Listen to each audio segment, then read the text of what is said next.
This video is brought to you by True Tales of Buried Treasure, the largest collection of old treasure magazines in the West. On our website, you can search for individual treasure stories by region, or buy our original magazines themselves. To pay us a visit, please click on the link in the description. Enjoy.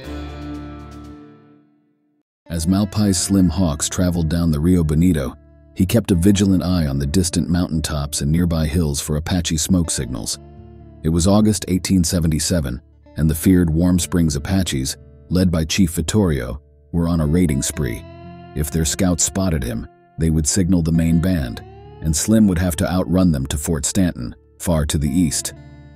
Slim saw dust trails from the peaks of the White Mountains, where clear streams flowed into the Rio Bonito in central New Mexico. As his mule rounded a bend, he noticed a cavern on the creek's right bank. The low cave, eroded by a spring runoff, exposed a hole filled with small black stones.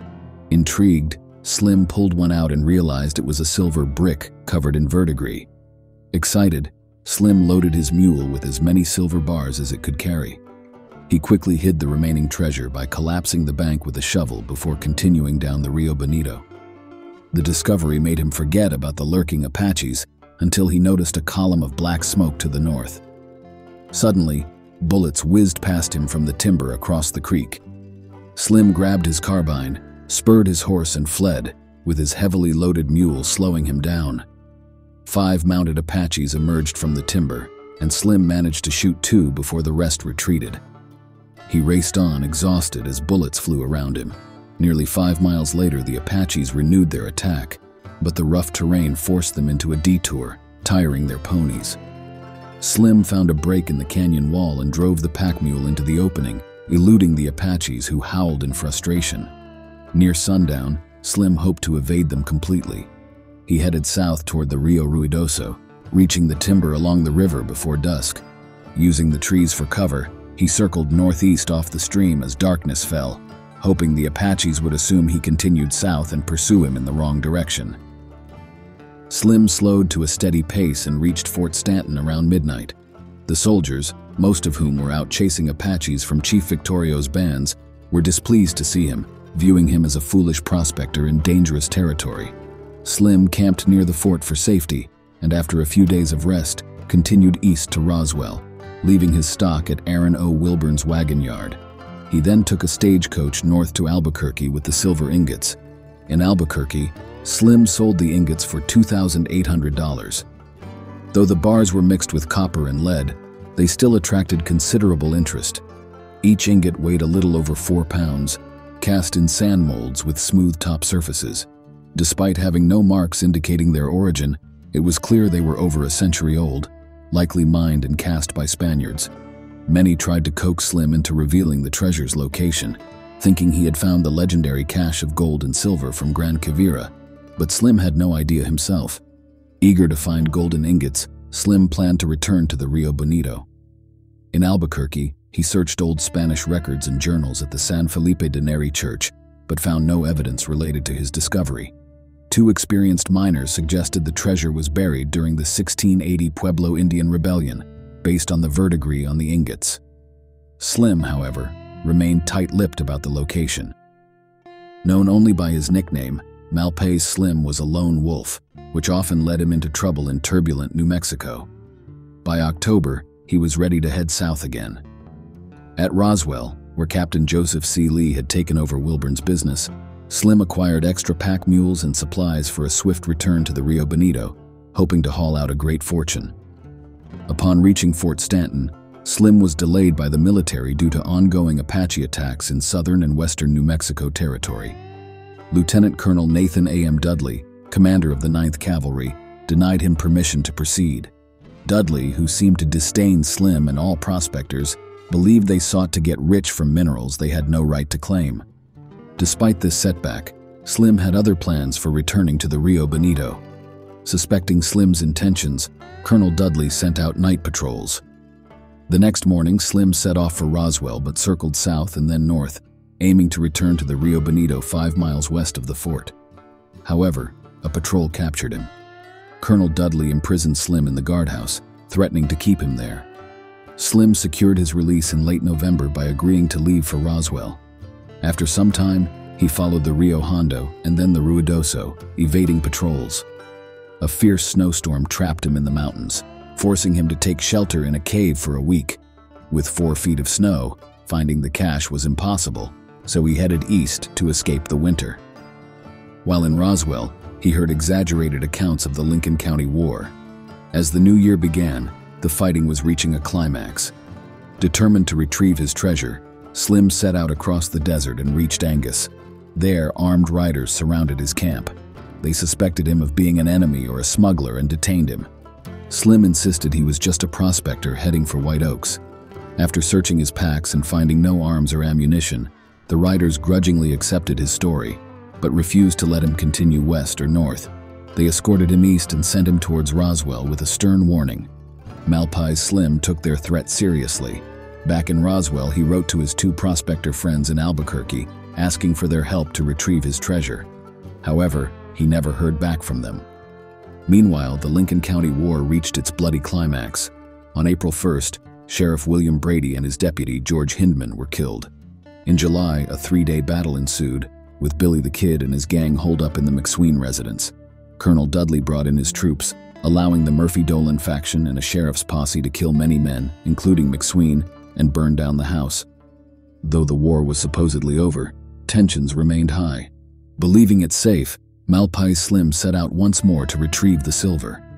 Traveling via the southern route, he reached a familiar spot on the Rio Bonito without incident. Making camp, he began searching for the exact site where the ingots were cached. After 3 days without success, he surveyed the stream's sides, seeking another possible site. Nothing turned up, but he remained confident he was in the right place. A recent flood had likely washed away his markers. He knew the ingots were not deeply buried and expected to find them with a bit more digging. Every morning, Slim scouted his hidden camp for danger, expecting Apaches, not white men. One morning while eating breakfast, he was surprised when 5 rough-looking men silently rode into his camp, their approach muffled by the thick grass.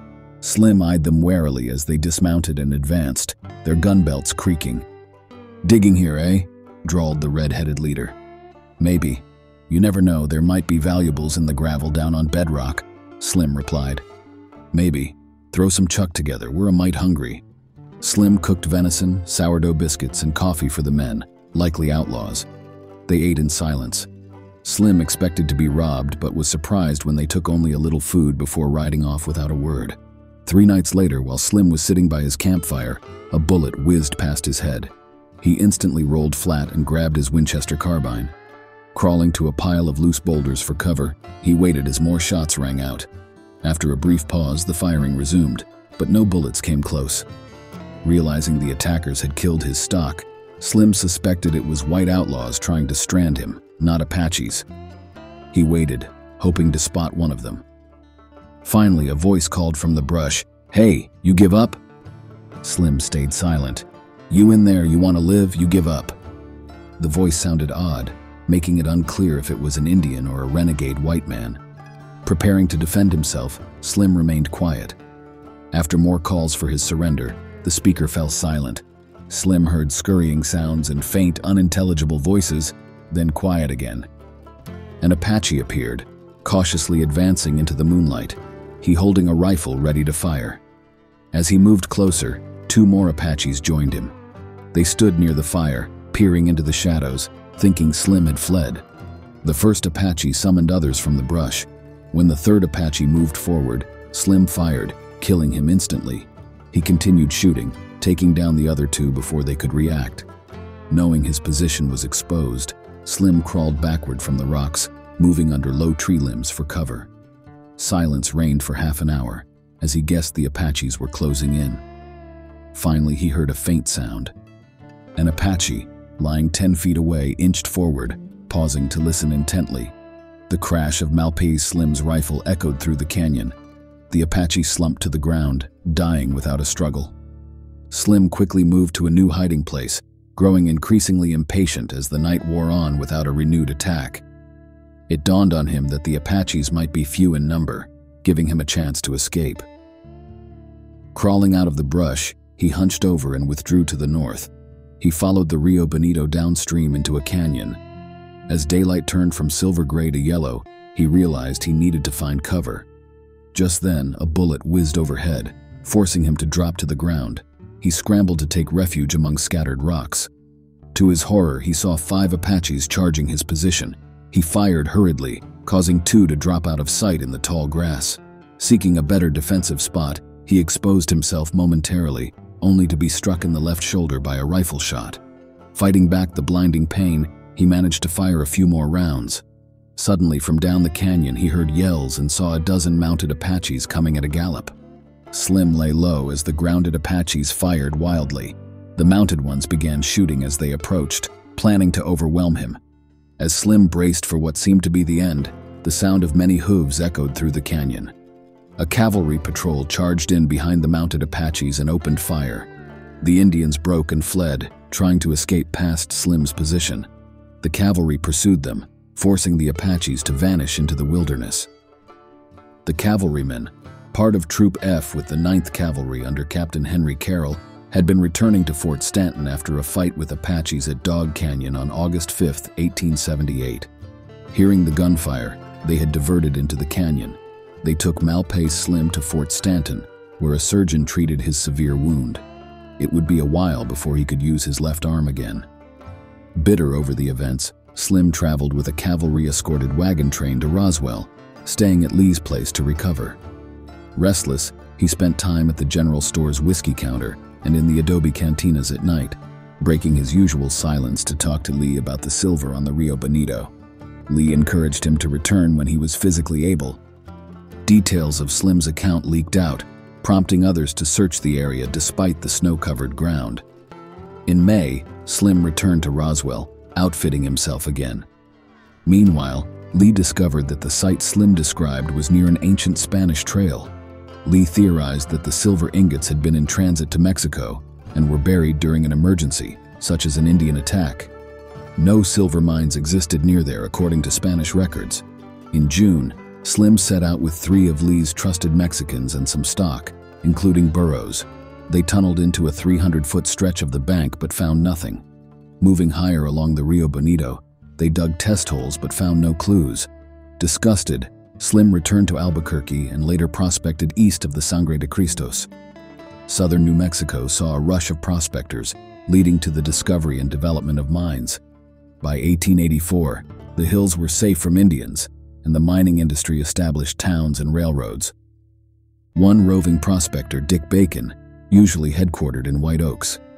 In March 1882, while prospecting on the upper Rio Bonito, he spotted a small piece of black iron in the clear water, which turned out to be a silver ingot. For 2 weeks, he searched the stream but found no more ingots. Returning to White Oaks, Bacon made cautious inquiries and learned that Slim had found and sold silver from the Rio Bonito years earlier.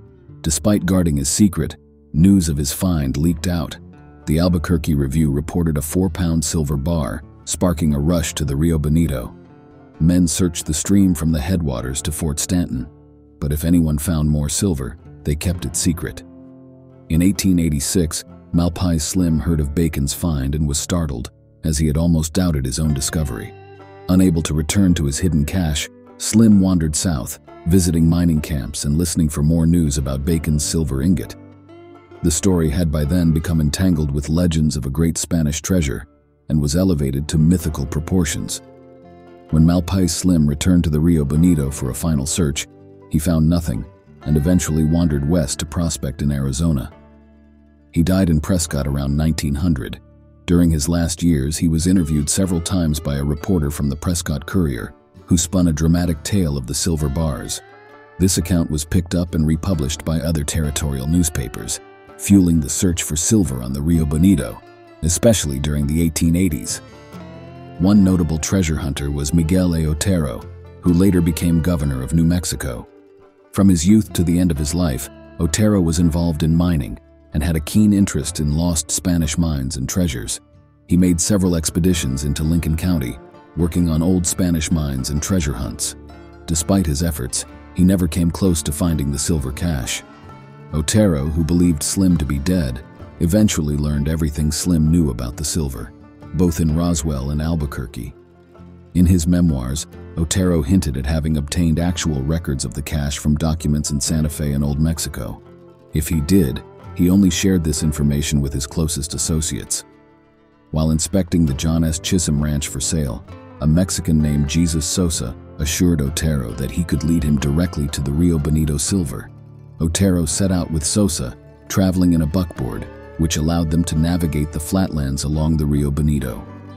From their camp, they searched the stream on foot, but Sosa could never find the right place. Otero eventually returned to Albuquerque, convinced that the silver had been planted by Spaniards and was still there. Throughout his life, Otero investigated numerous stories of lost mines and buried treasures, some as nebulous as Sosa's tale. He even tried to promote a bed of ichthyol near Gallup, believing it to be petroleum. Despite the many searches, the chances are high that not all the silver ingots discovered by Malpais Slim have been found. Present-day treasure hunters believe that most of the silver is still hidden. The search continues frantically, with many hunters entering Lincoln County Billy the Kid country via US Highway 70. Although it is well established that Slim and Bacon found their silver on the Rio Bonito, treasure hunters also explore the Nogal, Hondo, Ruidoso, and Eagle Creek areas. Thanks for watching. If you'd like to read the original article or purchase the magazine from which it was taken, please check out our website, truetalesofburiedtreasure.com.